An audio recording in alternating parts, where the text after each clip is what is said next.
मुरादाबाद की सांसद रुचि वीरा जी ने संभल की शाही जामा मस्जिद विवाद को लेकर प्रेस कॉन्फ्रेंस की। Uttar Pradesh Moradabad member of parliament सांसद रुचि वीरा जी ने अपने निवास स्थान पर एक प्रेस कॉन्फ्रेंस की। संभल विवाद में जितने लोगों की गोली लगने से मृत्यु हुई है उनके लिए सरकार से 1-1 करोड़ रुपए मुआवजे की मांग की। सदन में संभल में मरे लोगों की आवाज उठाने की बात कही। रुचि वीरा जी ने पुलिस पर भी गंभीर आरोप लगाया, गोली पैरों में भी मार सकते थे, सीधी फायरिंग क्यों की। संभल के विवाद को लेकर सांसद रुचि वीरा जी ने शोक जताया। मुरादाबाद की सांसद रुचि वीरा जी ने संभल की शाही जामा मस्जिद विवाद को लेकर शोक जताया। मीडिया से बात करते हुए आगे की जानकारी देते हुए सांसद रुचि वीरा जी ने आगे बताया, मुरादाबाद से गजनफर। ये लोग नहीं चाहते कि संभल के लोगों का हाल पता चले, वहाँ क्या हुआ है।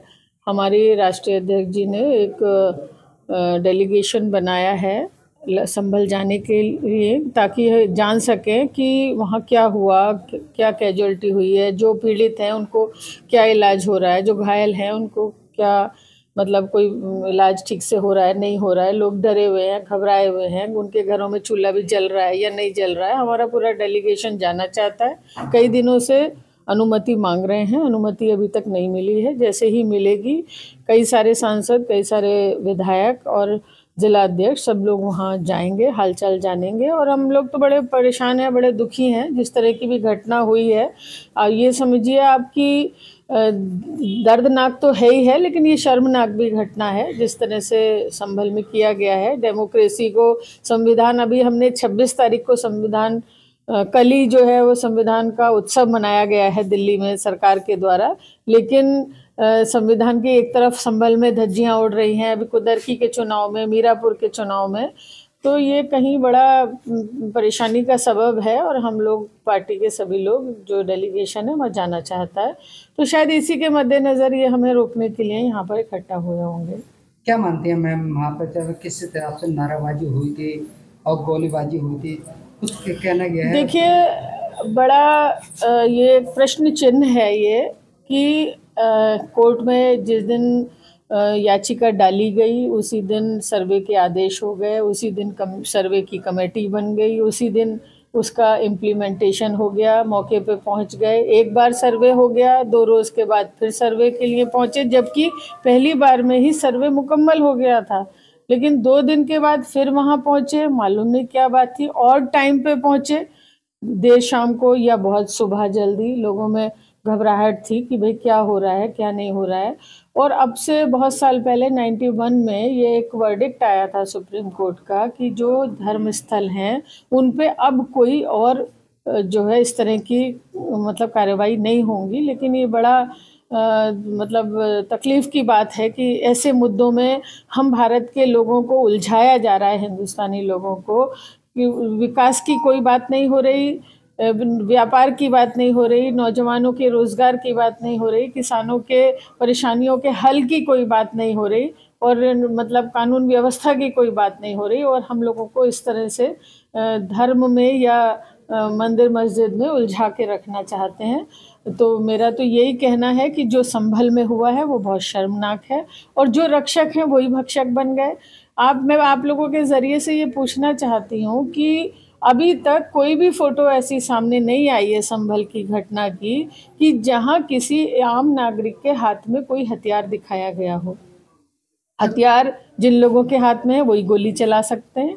तो आप समझ सकते हैं भाई, उनकी सरकार है, उन्हीं की लाठी है, और जो चाहे सो सबको, महिलाओं तक को बख्शा नहीं गया है। महिलाओं को उठाया जा रहा है, उनको नेम्ड किया जा रहा है, कई हज़ारों लोगों को उसमें अज्ञात में रखा गया है। तो हम तो बहुत मतलब दिल बहुत परेशान है, और हम जल्दी से जल्दी संभल जाना चाहते हैं और उन लोगों को के हाल को देखना चाहते हैं। और जो भी मदद होगी, हमारे राष्ट्रीय अध्यक्ष जी ने हमसे कहा है रिपोर्ट दो आकर आप लोग, और फिर जो भी मदद होगी वो उनकी मदद की पूरी कोशिश की जाएगी। सांसद और विधायक जी पर FIR हो चुकी है, उसके बारे में आप क्या कहना चाहेंगे, जबकि अखिलेश यादव जी ने कहा था कि वो वहाँ मौजूद नहीं थे उस टाइम? देखिए, ये बात बिल्कुल सही है। इस बात से आप नियत और मंशा का अंदाज़ा लगा सकते हैं कि जो व्यक्ति वहाँ था ही नहीं, न केवल संभल में बल्कि वो उत्तर प्रदेश में भी नहीं थे, वो बाहर कहीं गए हुए थे और उनका नाम FIR में लिख दिया गया।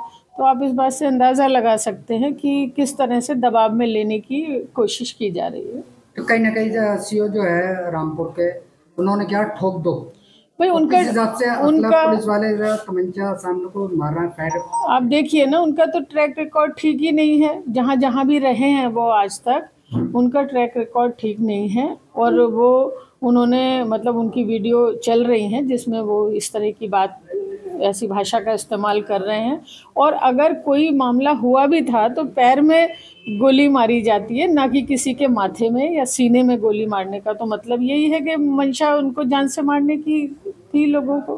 देखिए, राष्ट्रीय अध्यक्ष अखिलेश यादव जी ने जो कमेटी गठित की है संभल का हाल जानने के लिए, आप भी उस डेलीगेशन में शामिल हैं, तो आप मुरादाबाद की सांसद हैं, संभल की जनता को क्या संदेश देना चाहती हैं, क्या अपील करना चाहती हैं? बस यही कहना चाहते हैं कि ऊपर वाले को याद करो, हिम्मत से काम लो, अपनी तरफ से बिल्कुल माहौल को अच्छा रखने की कोशिश करो।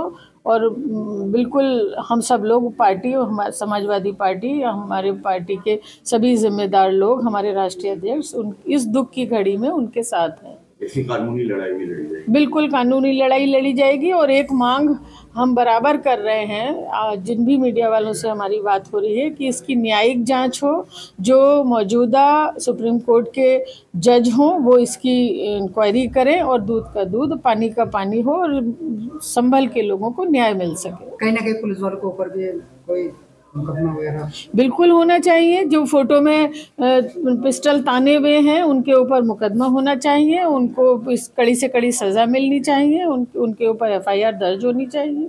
मैम, जैसे कि जामा मस्जिद के जो वकील हैं उन पर भी मुकदमा हुआ है, उनको भी हिरासत में लिया गया है, उसके बारे में क्या बताना चाहिए? देखिए, ये सब दबाव में लेने की, जब एमपी को जो लाखों लोगों जिसको चुनते हैं, एमपी को के ऊपर झूठी एफआईआर लिख रहे हैं, जो वहाँ के मस्जिद के जो सदर हैं उनके ऊपर उनको नामजद कर रहे हैं, उनको गिरफ्तार कर रहे हैं, महिलाओं को गिरफ्तार कर रहे हैं, बेगुनाहों को कर रहे हैं। तो इस तरह से तो पूरी जमहूरियत के ऊपर ये सवाल है, डेमोक्रेसी के ऊपर, कि भाई हो क्या रहा है। तो इसमें हम लोग बराबर सदन में रखने का प्रयास कर रहे हैं।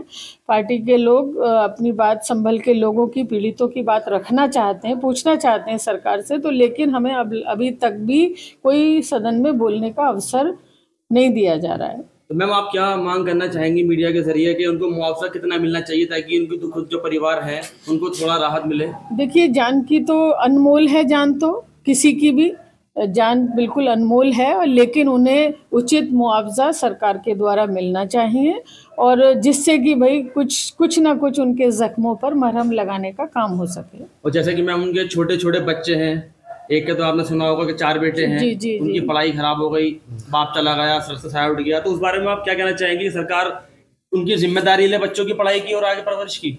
देखिए, ऐसा है कि जो बाप का साया था और इस तरह बर्बरता पूर्वक उनके बाप की हत्या कर दी गई, और इसकी तो कोई भरपाई नहीं कर सकता, लेकिन कम से कम 1-1 करोड़ रुपए मुआवजा उनको मिलना चाहिए।